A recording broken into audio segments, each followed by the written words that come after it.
Well, welcome everybody. Welcome back. Clerk, will you go ahead and call the roll? Bajent. Here. Clegg. Here. Halliburton. Here. Sanchez. Here. Willits. Here. Whittings. Here. All present. Thank you. Next up, we've got council minutes from the work session and evening meeting for approval. Madam Mayor, I move approval of the city council minutes of the work session and regular evening meeting of October 18th, 2022. Second. We have a motion and second. Clerk, will you call the roll? Clegg. Clegg. Yes, sorry. Halliburton. Yes. Sanchez. Yes. Willits. Yes. Whittings. Yes. Bajent. Yes. All in favor, motion carries. And next up, we've got two items on special business. First, we have Chief Niemeyer here for the recognition of FEMA certification of Rachel Holford. Welcome. Madam Mayor, Council, good afternoon. Yes, it is my honor to be here with Rachel to recognize her for an outstanding achievement. And I'm going to put my cheaters on so I can actually read this. Rachel Holford, Boise Fires and the City of Boise's Emergency Preparedness Manager, graduated from FEMA's National Emergency Management Advanced Academy at the EMI Institute in Emmitsburg, Maryland, earlier this summer. She completed the advanced curriculum that provided strategic level training and education for emergency management professionals to advance their skills related to program management and oversight, theories and concepts, and case studies related to emergency preparedness. The Academy consisted of 4 courses: application of advanced individual concepts in emergency management, assessment of teams in professional emergency management, contemporary issues in the emergency management organization, and advanced concepts and policy in the emergency management professionals world. After graduation, Rachel returned back to Boise to help lead the Boise Airport full-scale disaster exercise that ensured multiple Treasure Valley agencies are prepared in the event of an aviation disaster. This is a lot. This is a mouthful. Although we don't often think about large-scale disasters happening in our community, rest assured the City of Boise and Boise Fire is grateful to have Rachel's leadership, training, and expertise to lead our emergency preparedness and response. And now that I've read that, certainly I've worked with Rachel a long time, and I greatly appreciate her leadership. She is dedicated, absolutely dedicated in the role of emergency preparedness. She has our city prepared for things that we might not expect. So with that, I would also like to read her official certificate. This is the EMI Institute Certificate of Completion to Rachel Holford, the National Preparedness Directorate's Emergency Management Institute, on recommendation of faculty and in recognition of successful completion of the requisite courses of study, confers their certificate of completion of the National Emergency Management Advanced Academy, issued August 15, 2022. This is a big deal for Rachel and the discipline that she oversees. So we wanted to make sure that we congratulated her the right way. And I would hope you would join me in congratulating her.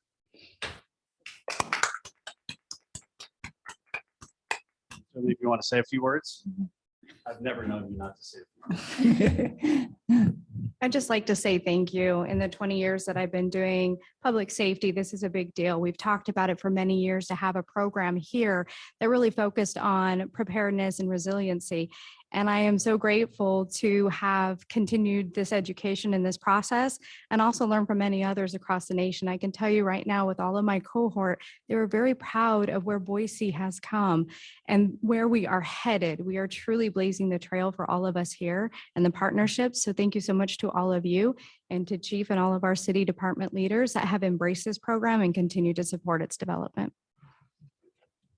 Thank you. Well, Rachel, I just want to say a quick congratulations. There might be some other students, but not only congratulations, but thank you for all that you have done and will continue to do. But you've been acknowledged and you've completed this program, which is incredible for you and for our team and for our residents, but really appreciate all that got you to the point where it made sense that you complete this program. So thanks. Madam Mayor, thank you, Rachel, for your service. It's really tremendous to have you as a resource for our residents.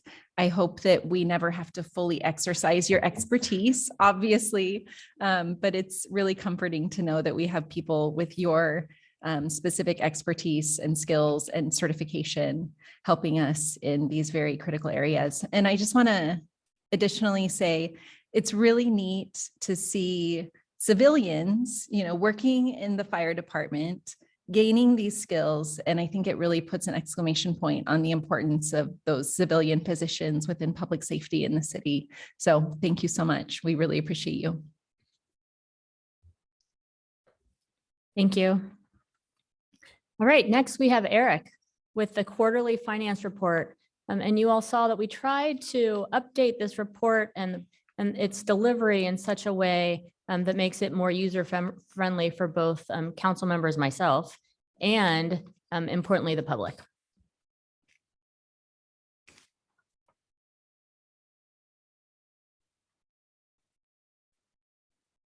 Eric, do we have hard copies of the report somewhere? Like, I'm looking up, or would you, just looking at all the pictures and stuff, would love to just glance through it. If the answer is no, that's fine too. Yeah, Madam Really, Mayor, I just like that picture because that's me and my dog. that's really cool. Thank you very much, Madam Mayor, members of the council. We're excited to discuss with you a proposed process improvement related to our quarterly financial reports. I'll just provide a brief overview. Each quarter, the finance department prepares the quarterly financial report for the city council. After the report is prepared, the budget office, well, really Mike Chirac, who's here with us today, summarizes and presents the highlights of that report to the city council. For anyone that would be interested, we do post all of our past quarterly financial reports on the Department of Finance website. Before I get into, some of the motivations for, proposing these process improvements and specific recommendations, let me just kind of touch on the intent of the quarterly financial report. Really, the idea there is to provide an overview of the city's financial performance through that particular quarter, and outline for the city council and for the public any variances from budgeted expectations, as well as their root causes. So we are proposing some amendments to the quarterly report, and we've been using the current format for just under 10 years now. So I want to kind of speak to the drivers as to why we're looking to make some enhancements. Really, first and foremost, we are looking to concentrate the focus of the quarterly report on items that the council can use for decision making, as well as to improve the readability for anybody that happens to pick up the report. One of the ways that we feel we can do that is by moving to exception-based reporting. Currently within the document, we outline the performance of every single department in the general fund, and we provide a narrative. And in many instances, that narrative will be repeated across several departments because there isn't a variance at all. What we'd really like to do is to focus the discussion, the comments, the questions around those areas where there actually is something meaningful to report.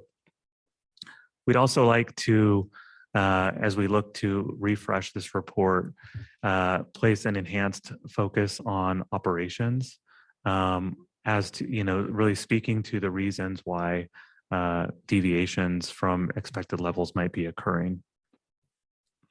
In the current report, it could be construed as difficult for the reader to actually find that need to know information because there is so much information included. We're also looking at this as an opportunity to include some new informational points that we haven't reported on in the quarterly financial report previously, and I'll outline those in a moment. And then finally, strengthen the link between local economic performance and the city's financial performance. So we presently have the quarterly financial report, and then as an appendix, we have the economic brief. We'd like to combine elements of the economic brief into the quarterly report, cease doing two separate reports, and ensure that the economic information that we include in the quarterly report has a close connection to the city's financial performance. Obviously, we're looking at this in the spirit of continual process improvement, but also looking to reduce report preparation time and ensure that staff is, focusing their time on analytics. I'll now kind of go through each of the proposed sections that we would include in this revised format. And as I go through, feel free to interrupt. Really what our intention here is to solicit any feedback. So we can take that feedback as we go throughout the presentation, or also allow for time at the end for any comments, questions, or feedback. So in the revised format, which we did give an example of that revised format, I think, in your Friday packet. We would first include an executive summary, and within that summary section, we would outline the purpose of the report and any key high-level takeaways of financial performance that might be somebody might be looking for without having to read the entire thing. We would then establish a new section called the Boise Economic Environment section. And in that section, we would include high-level key economic indicators that are either impacting the community or impacting our financial performance. We would certainly seek to abbreviate the number of indicators that we report on to focus on those that are probably most meaningful to our revenue collections and expenditure environment. Some of those would come over from the current economic brief as currently presented.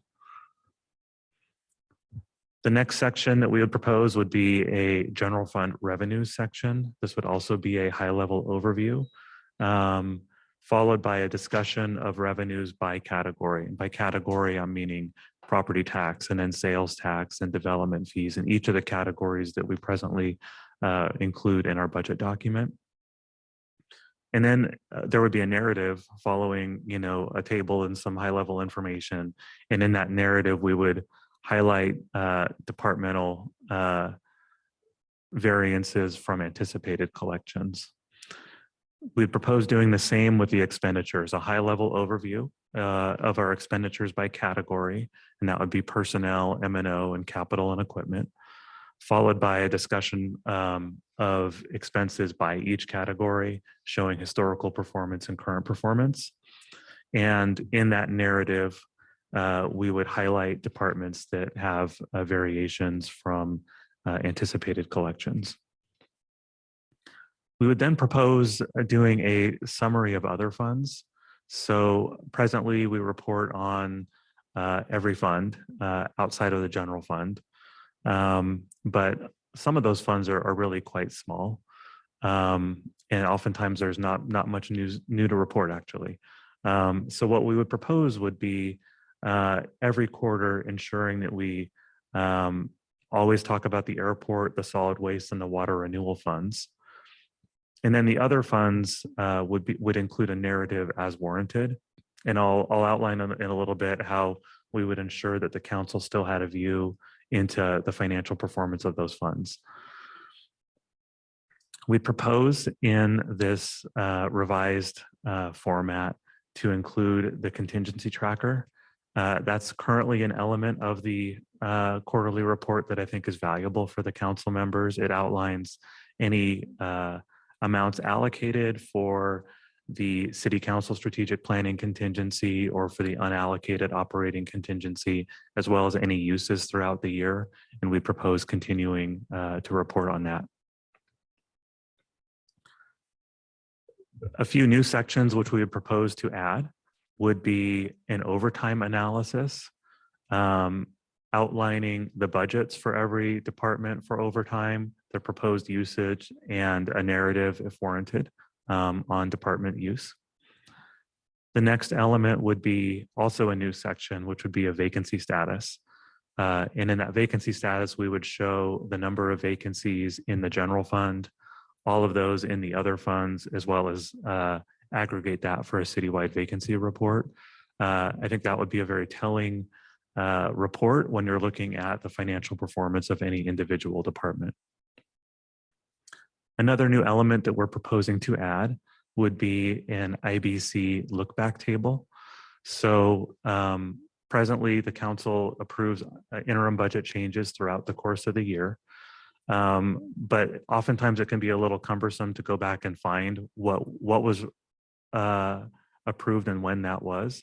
So we would include a summary table outlining all of the changes by fund and the date that those changes were made, just for quick reference if anybody wanted to go back and look and see what had been approved. The next element that we would propose would be a series of tables that we just call our financial performance summary. This would be a new section, and it would summarize revenues and expenses for every general fund department with fund level totals and overall financial figures for every other fund. And this would ensure that, you know, if we move to exception-based narratives, that all financial information still does appear within the report and is available for anybody who chooses to read the document. We would then propose continuing with our capital status report. That's an element of the report as currently structured. But we would propose moving the comments within that report to an exception-based for projects that are on track or have exceeded anticipated levels, or schedule might be deviating from the proposed schedule. I'll also note with this that monthly financial information, the quarterly financial report is not the only place to find monthly financial information. Back in early 2021, we implemented the city's open budget platform called Open Book. And through that platform, any member of the community or elected official or anybody could go in and see how we're spending our money at an even much more granular level than is included in our budget document. So that information would continue to be available. In terms of next steps, you know, obviously we're here to solicit any feedback on these proposed changes. Pending that feedback, we would then work to refine the presentation.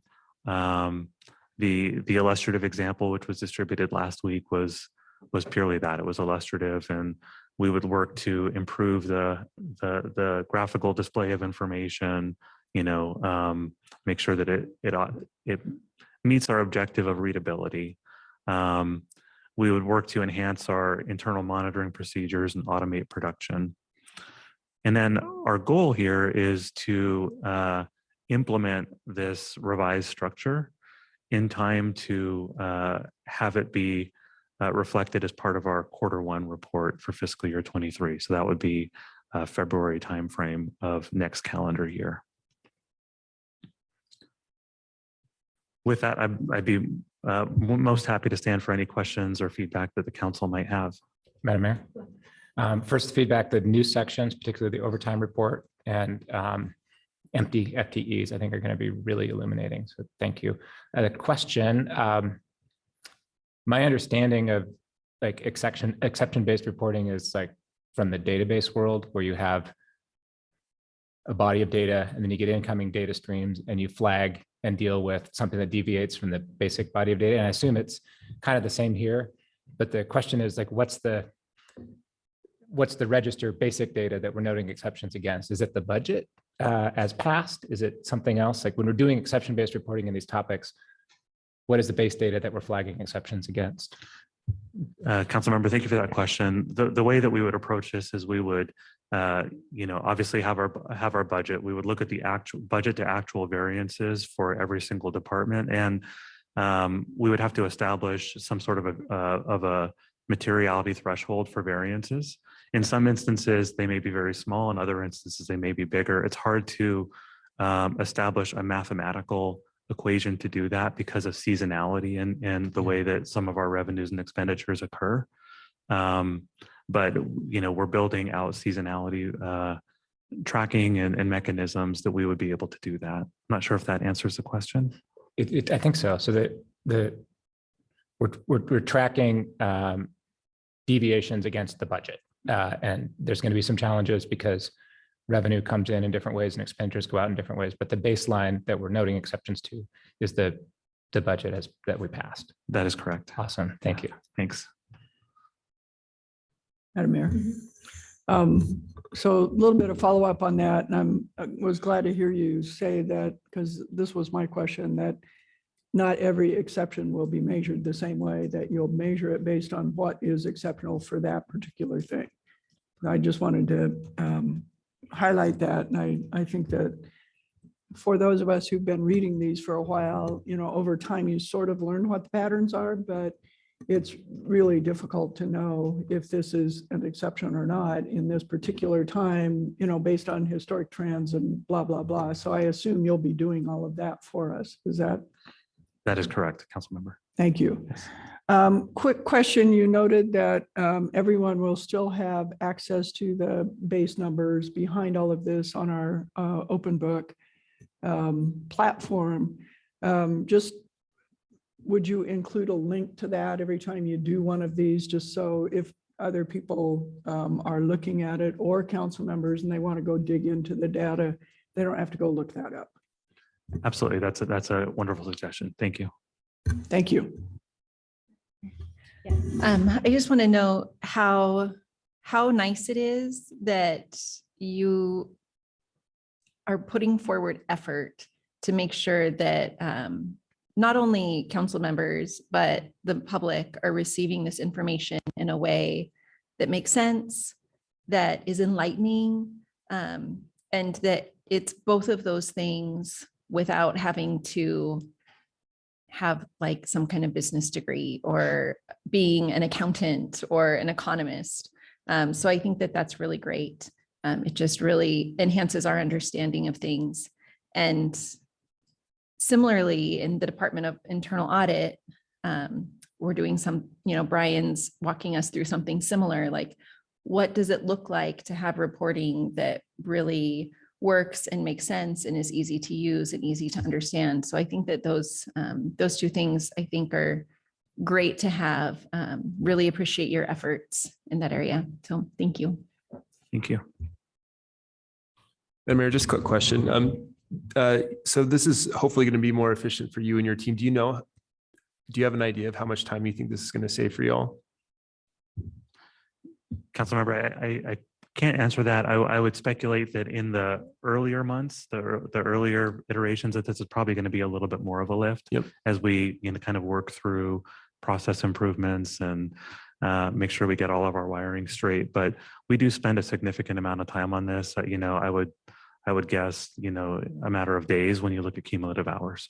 Yeah, I think it's so, like Councilmember Woodings, I think it's so great that we are looking at systems and process improvement and that you all are being proactive about that. And it may take us a little bit of time for us to get used to it if we've been looking at the same thing for a really long time. But yeah, hopefully that is the case. It does save you some time and provide that greater understanding for everyone. So appreciate the efforts there. Thank you. Madam Mayor, thank you. Thank you, Eric. I remember when I first got on council, it's hard to admit when you don't know something. It's embarrassing. You feel stupid. And I remember getting here, and the language is internal to this world. And there was a lot of use of acronyms. And folks were very kind in adding a legend to our agenda moving forward, which I greatly appreciate. And what I appreciate is that there has been that constant effort to try to make this very dense information accessible, not just to the folks here at the dais, but to our community members. So I just want to say thank you for that. And I'm certain that our constituents really appreciate that. Because again, when you don't know the language, when you don't know the internal workings, it's really easy to just turn away from this. And I think when we provide, when we indicate to our folks that we're doing this, we're being proactive about it and not waiting for them to make themselves vulnerable and share that they don't understand, I think that goes a long way to letting our community know that we are thinking of them. So thank you for doing that. Thank you. Looks like it. Thank you very much to both of you. Thank you. Okay, next up, we have the consent agenda. Madam Mayor, Yes. I have a resolution to defer. With that, I would move that we defer resolution 63922 to a date certain of November 1st. Second. We have a motion, a second. Clerk, will you call the roll? Clegg, Yes. Halliburton, Yes. Sanchez, Yes. Willetts, Yes. Whittings, Yes. Agent. Yes. All in favor, motion carries. Thank you. Now, the rest of the items are considered to be routine by the council and be enacted by one motion. There's no separate discussion on these items unless a council member or citizen so requests, in which case the item will be removed from the general order of business and considered in its normal sequence. Madam Mayor, I Yes. move we approve the consent agenda as amended. Second. We have a motion and a second. Clerk, will you call the roll? Clegg, Yes. Halliburton, Yes. Sanchez, Yes. Willetts, Yes. Whittings, Yes. Agent. Yes. All in favor, motion carries. Thank you. And now we are going to move to second reading. Madam Mayor, I ask unanimous consent that all ordinances on the second reading calendar be read by number and title only and filed for the third reading calendar. Without objection. Without objection.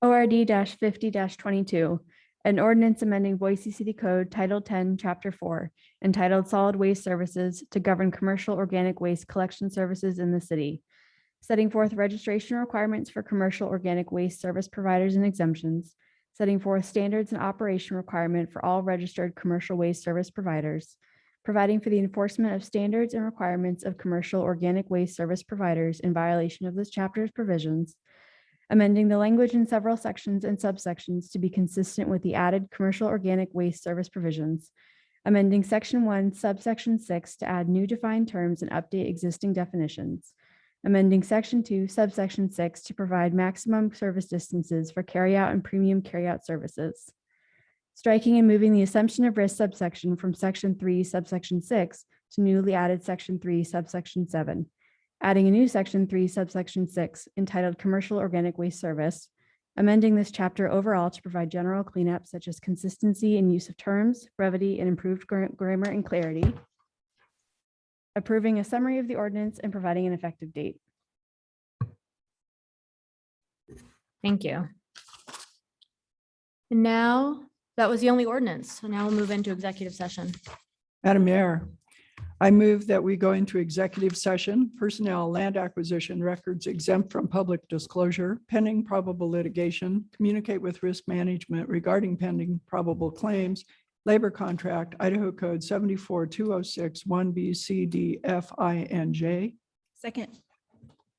We have a motion and a second. Clerk, will you call the roll? Clegg, Yes. Halliburton, Yes. Sanchez, Yes. Willetts, Yes.